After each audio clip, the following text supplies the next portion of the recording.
Добро пожаловать в мой канал. Accusé d'être fou, il contre-attaque.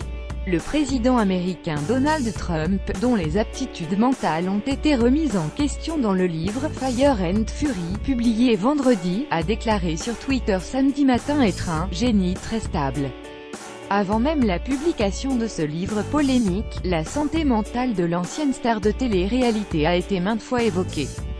Mais c'est la première fois que l'intéressé y répond de manière explicite.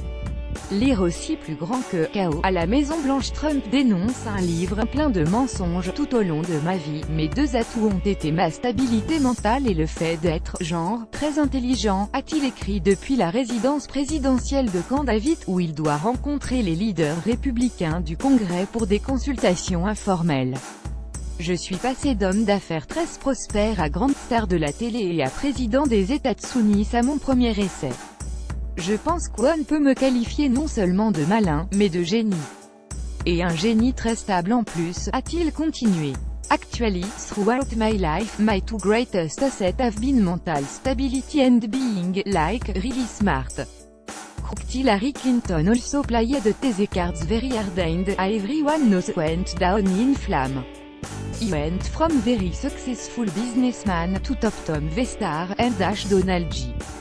Trump @Real Donald Trump January 6, 2018. Le livre du journaliste Michael Wolff, Fire and Fury Inside the Trump White House, Le feu et la colère dans la Maison Blanche de Trump, disponible en anglais seulement, publié vendredi, a relancé le débat sur la personnalité du dirigeant de la première puissance mondiale.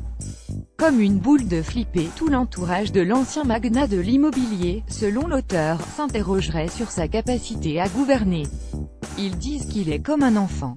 Ce qu'ils veulent dire, c'est qu'il a besoin d'être immédiatement satisfait. Tout tourne autour de lui, a affirmé Michael Wolff vendredi dans une interview sur NBC. Il est comme une boule de flipper, il part dans tous les sens, a-t-il ajouté en citant comme exemple le fait que le milliardaire répète les mêmes histoires 3 fois en 10 minutes, une tendance également observée dans ses interventions publiques. Le président a dénoncé un livre selon lui plein de mensonges, déformations et sources qui n'existent pas, et qualifié son auteur de « gros loser ». Plusieurs médias américains ont par ailleurs révélé jeudi qu'une dizaine d'élus du Congrès américain, en majorité des démocrates, ont consulté en décembre une professeure de psychiatrie de l'université de Yale pour analyser la santé mentale de Donald Trump. Les élus disaient qu'il était inquiet du danger posé par le président, le danger posé par son instabilité mentale pour le pays, a expliqué sur CNN la professeure Bandy Lee, éditrice d'un recueil d'essais de psychiatres analysant l'état psychologique de Donald Trump. À la Maison-Blanche, le but est de le contenir. Le président de la Commission des Affaires étrangères du Sénat, le républicain Bob Corker, avait quant à lui comparé en octobre la Maison-Blanche à une halte garderie pour adultes. Je sais de sources sûres que chaque jour, à la Maison-Blanche, le but est de le contenir, avait-il déclaré en référence au milliardaire de 71 ans. Dans la journée de vendredi, le chef de la diplomatie américaine Rex Tillerson a défendu le président dans une interview diffusée sur CNN. Je n'ai jamais remis en cause son aptitude mentale, je n'ai aucune raison de douter de son aptitude mentale, a déclaré le secrétaire d'État.